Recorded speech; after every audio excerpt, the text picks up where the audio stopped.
The country of Lebanon has banned the new Disney Snow White movie for one reason and one reason only.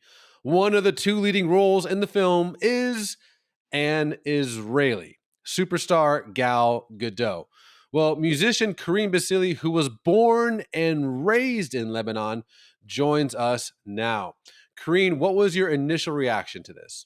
Hey Raj, it's something we start getting used to it from seeing movies like Wonder Woman, and now we're seeing Snow White. It's mostly because there is an Israeli actress in it, and honestly, it just for me personally, it's just like it makes me laugh because in Hollywood in general there's just so many people who are Jewish, and there's so many people who are Israelis, and by looking at the cast you'll see that from their last name.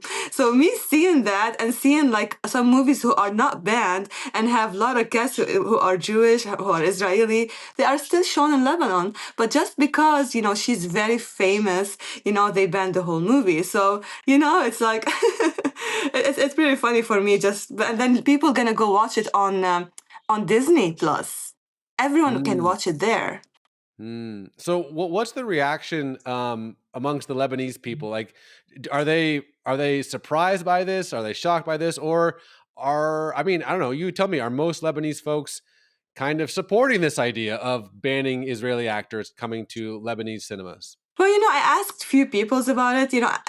Some of my friends, like they already watched Wonder Woman. They watch it already. It's like, they banned it from the theater. But then, and the same thing for Snow White. Like we're gonna go watch it on Netflix later on, or on Disney Plus. But they said this is stupid, but they understand because, it's just for the public opinion.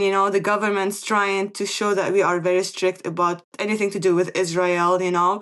I think it's gonna start fading more with time. I feel. So there's an article in the Jerusalem Post about it, and I wanted to read you this. So, quote, she isn't the first Jewish movie star to be boycotted by an Arab country.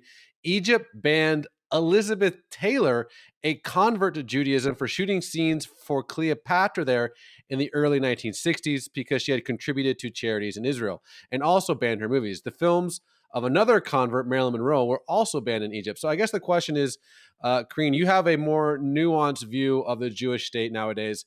How does the Arab world reconcile with Israel?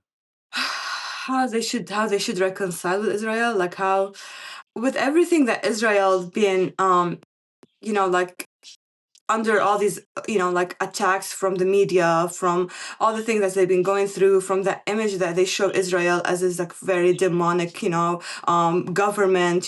It's just sad to see that how much they're demonizing the country and everything that they do. They don't look on nothing positive coming out of the country. They just focus on the negative. So there is no positive imaging coming out of this country. Even if it came out and it was very impactful, they're gonna find something to take you back to, oh yeah, but they did this, like, oh, but the children of Gaza. So it's just like they don't take anything positive of them.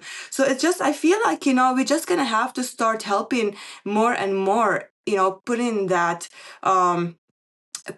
positive image of, as Arabs, start speaking up more to help as Arabs, as Lebanese, as Egyptian who are advocating. I mean, there's people who just recently got banned from because they advocate for Israel. We have to get all these Arab who are, pro peace, pro Israel, to be able to start speaking and help and to kind of build those bridges to bring the right image. Well, speaking of being banned from Lebanon, this is a whole different story, and we've done your story, we've profiled you.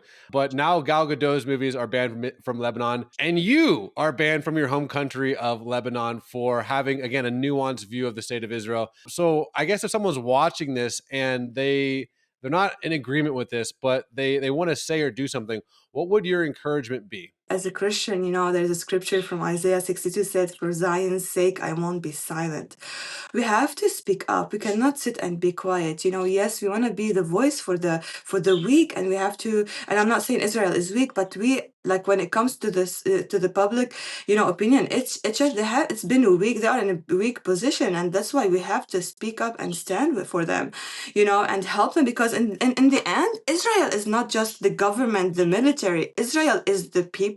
There is families, there's elderly, there's children. And sadly, the people, in the Middle East, they do not see Israel other than they hate on Bibi, they hate on government, they hate on the soldiers, but they don't see the people. And this is something we were not able to see in the news growing up in Lebanon. And this is what, we need more, believers, Arabs, to start speaking up, to go to the Holy Land, including myself, to go and to speak from there, to show the true, the true Israel, the people and the land.